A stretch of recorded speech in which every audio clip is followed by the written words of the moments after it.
പണ്ട് ഉണ്ടാക്കിയ കുറെ നിയമവ്യവസ്ഥകളുണ്ട്, അത് ഇപ്പോഴും ഫോളോ ചെയ്യുന്നുണ്ട്. അത് മാറ്റാൻ ശ്രമിച്ചാലും നമ്മളുള്ള കുറെ ഗ്രൂപ്പ്സ് വന്നത് മാറ്റാൻ വിടില്ല. എന്താ മോളൂസ് എനിക്ക് പറയുന്നത്? അതാണ് എനിക്ക് മനസ്സിലാത്തത്. എനിക്ക് തട്ടിടാണ്ട് നടക്കണം, എനിക്ക് തട്ടിടാണ്ട് നടക്കാം. എനിക്ക് ബിഗിനി ഇട്ടിട്ട് പോകണമെങ്കിൽ ബിഗിനി ഇട്ടിട്ട് പോവാം. എനിക്ക് ഏത് കോലത്തിൽ വേണോ ആ കോലത്തിൽ നടക്കാം. പക്ഷേ എനിക്ക് വേണ്ടിയിട്ട് ഇവിടുത്തെ ഇസ്ലാമിക നിയമങ്ങളോ ചട്ടങ്ങളോ ഒന്നും ഒരിക്കലും മാറ്റാൻ പറ്റില്ല.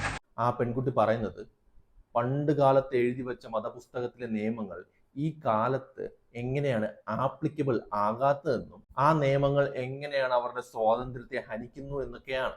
ശരിയാണ്, ഇപ്പോഴും വിമർശിക്കുന്ന ആൾക്കാർ പറഞ്ഞിട്ടുണ്ട് ആ കാലത്തുണ്ടാക്കിയ നിയമങ്ങളാണ്. പക്ഷെ പ്രശ്നം എന്താണെന്ന് പറഞ്ഞാൽ ആ പ്രാകൃത കാലത്തെ ചില നിയമങ്ങളൊക്കെ ഇപ്പോഴും എന്തോ വേദവാക്യമാണെന്ന് പറഞ്ഞ് പൊക്കിക്കൊണ്ട് നടക്കുന്നതുകൊണ്ടാണ് ആളുകൾ വളഞ്ഞിട്ട് ആക്രമിക്കുന്നത്. അത് ഇവർക്ക് ഇതുവരെ മനസ്സിലായിട്ടില്ല. ഇവരെ പോലുള്ള ആളുകളുടെ പ്രശ്നം ബാക്കിയുള്ളവരുടെ അഭിപ്രായങ്ങൾ ഒട്ടും അക്സെപ്റ്റ് ചെയ്യാൻ പറ്റില്ല എന്നാണ്.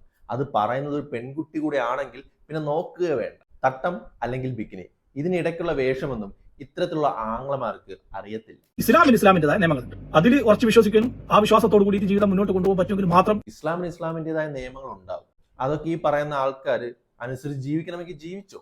അതിന്റെ അർത്ഥം ആ നിയമം കൊണ്ട് ബുദ്ധിമുട്ട് അനുഭവിക്കുന്നവർ അതിനെക്കുറിച്ച് പറയുമ്പോഴോ അത് ചെയ്യാതിരിക്കുമ്പോൾ അവരെ പഠിപ്പിക്കാനോ അവരെ ഫോഴ്സ് ചെയ്യാനോ വരരുത്.